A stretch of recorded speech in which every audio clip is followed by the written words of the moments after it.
Horror Trailer Music presents Obsession, a short horror story from the book Horror Short Stories. Lila had always been a vivid dreamer.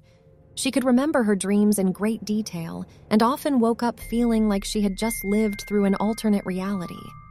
But lately, her dreams had taken a sinister turn. She had been having nightmares about aliens. In these dreams, Lila was always in a dark, deserted place. She couldn't see anything, but she knew she was not alone. She could feel the presence of something watching her, something sinister and malevolent. And then she would hear the sound of footsteps getting closer and closer. One night, Lila woke up screaming.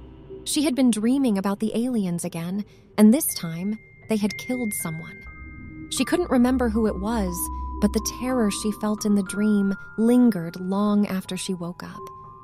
The next day, Lila tried to shake off the feeling of dread that had settled over her. But as the day wore on, she couldn't shake the feeling that something was watching her, following her. She kept turning around, expecting to see the aliens behind her, but there was nothing there. That night, the dream came again. Lila was in the dark place, and the footsteps were getting closer. She tried to run, but her legs felt like they were made of lead. The footsteps grew louder and louder until she could feel the breath of the aliens on the back of her neck. She woke up gasping for air, sweat pouring down her face. But this time, she remembered who the aliens had killed in her dream. It was her best friend, Sarah. The next day, Lila tried to call Sarah, but she didn't answer. She tried again and again, but there was no response. Lila's heart was pounding in her chest. She knew that the aliens had killed Sarah in her dream, but what if it wasn't just a dream? Lila decided to go to Sarah's house to check on her. When she arrived, the door was unlocked. She cautiously pushed it open, and a cold breeze hit her in the face. She could feel the hairs on the back of her neck stand up.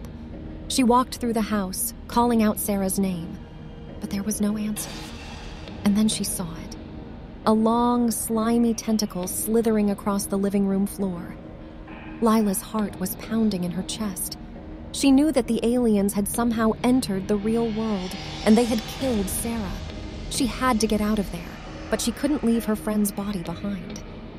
As she reached down to grab Sarah's hand, she felt a cold, slimy tentacle wrap around her wrist.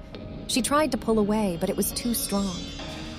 The aliens had her, and there was no escape.